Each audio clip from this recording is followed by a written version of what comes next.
নিঃস্ব অবস্থায় কি দোয়া করতে পারেন একজন মানুষ, এই দোয়াটা শিখে নেন, ইনশাআল্লাহ আপনার জীবনের সমস্ত সংকট কেটে যাবে ইনশাআল্লাহ।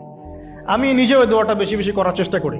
দোয়াটা হচ্ছে, মুসা আলাইহিস সালাম একটা গাছের নিচে হেলান দিয়ে বসলেন, বসে দেখলেন দুইজন মেয়ে দাঁড়িয়ে আছে দূরে, পানি নিতে পারছে না, লোকজন পানি নিয়ে যাচ্ছে, ওরা দাঁড়িয়ে আছে বেচারি।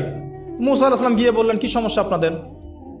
এটা নিয়ে আপনারা আবার মেয়েদের সাথে কথা বলার চেষ্টা করেন না, ঠিক আছে? তো মাহারাম গায়রা মাহারাম মেনে চলে। তারা বললেন যে আমাদের বাবা অনেক বৃদ্ধ মানুষ, আমরা পানি নিতে পারি না যতক্ষণ না আমাদের কম পানি নিয়ে চলে যায়। মুসা আলাইহিস সালাম তো একটু বললাম না, ফিজিক্যালি খুব স্ট্রং ছিলেন, থাকে না বডি বিল্ডার, সামনে গিয়ে কথা বলে সরো পানি নিতে দাও, তখন মানুষ একটু মূল্যায়ন করে না। তো মুসা আলাইহিস সালাম এভাবে পানি নিয়ে দিলেন এবং বাছুরদেরকে পানি পান করালেন, করিয়ে গাছের নিচে এসে বসে আছেন।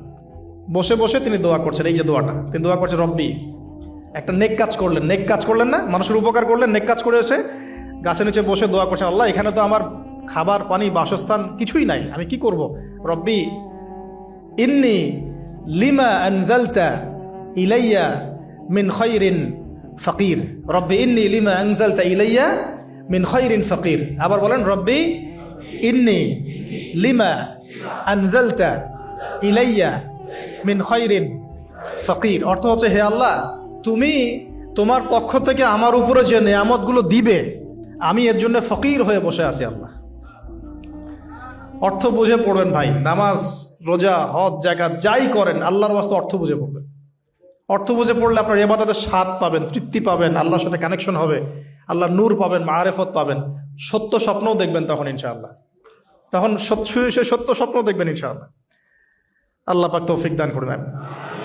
এবার আল্লাহ পাকের সাহায্য নেমে আসলো, ওই দুই মেয়ের মধ্যে একজন হেঁটে হেঁটে চলে আসে। এবার এই মেয়ের হাঁটা সম্পর্কেও কোরআন কথা বলেছে, সুবহানাল্লাহ। এই মেয়ে কিভাবে হেঁটে এসেছে এই হাঁটার বর্ণনাও কোরআন দিয়েছে। কোরআন বলেছে এই মেয়ে হেঁটে আসছে লাজুক পায়ে। এখন আপনি এই পুরো ওয়ার্ল্ডের মেয়েদের হাঁটা দেখেন, লজ্জা আছে? তাহলে মেয়েদের সাথে লজ্জা একটা গভীর সম্পর্ক আছে। এই মেয়ের প্রশংসা আল্লাহ পাক কোরআনে করলেন, লাজুক পায়ে লাজুক ভঙ্গিতে অবনত নয়নে সে হেঁটে আসলো। এখন আপনি কেলে যান, গো টু খেল, আপনাদের টুইন টাওয়ারে যান, দেখেন সবার হাঁটা চলা দেখেন। হায়া লজ্জার কোনো বালাই আছে এখানে? আমি গত লেকচারে বলেছিলাম যে আদম আলাইহিস সালাম এবং হাওয়া আলাইহিস সালাম, ইবলিস তাদের সাথে প্রথম যে আচরণ করেছে ওই ফল খাওয়ানোর পরে, সেটা কি? তাদের গা থেকে পোশাক খুলে পড়ে গেছে, মানে নগ্ন করে দিয়েছে আমাদের পিতামাতাকে। মহাবিশ্ব নগ্ন করে দিয়েছে কে? ইবলিস।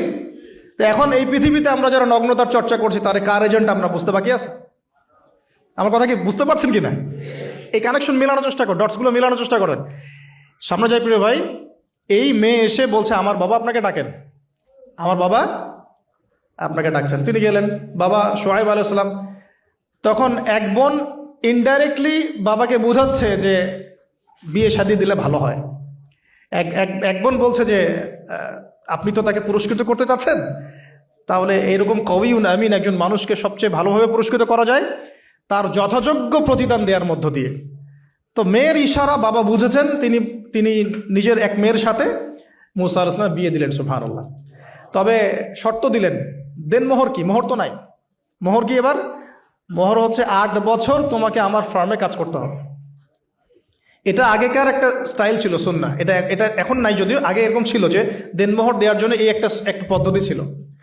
যেমন ইয়াকুব আলাইহিস সালামের ক্ষেত্রেও এরকম 7 বছরের কথা আসছে, তিনি 7 বছর তার শ্বশুরের ফার্মে কাজ করেছেন। এটা নতুন ছিল না ওই সময়, এটা কমন ছিল। এখন যেমন আমাদের দেশে কমন 10 লাখ টাকা মোহর হবে, 10,000 টাকা দিব, বাকিটা সব বাকি, তাই না? তো এরকম আর কি কমন কিছু বিষয় থাকে আর কি। আস্তাগফিরুল্লাহ, মাফ করো, বলবে বাসরাতে, বলবে আমাকে মাফ করে দাও। শুরুতেই নিজের গায়রথহীনতার পরিচয় দিল। আবার এদিকে শ্বশুরের কাছে মাশাল্লাহ মোটা অঙ্কের ডোনেশন নিতে চাচ্ছে, যৌতুক। বিয়ে আমাদের ওখানে মাশাল্লাহ মানে কেনা বেচা, মেয়ে বিক্রি করতেছে আর ছেলে কিনতেছে। এবার 8 বছর পূর্ণ করা হলো, তিনি আরো 2 বছর 10 বছর পূর্ণ করলেন। এই 10 বছরে মুসা আলাইহিস সালাম নববী পরিবেশ পেলেন, অভিভাবক পেলেন, স্ত্রী পেলেন, প্রেমময়ী, সন্তান ইত্যাদি সবকিছু।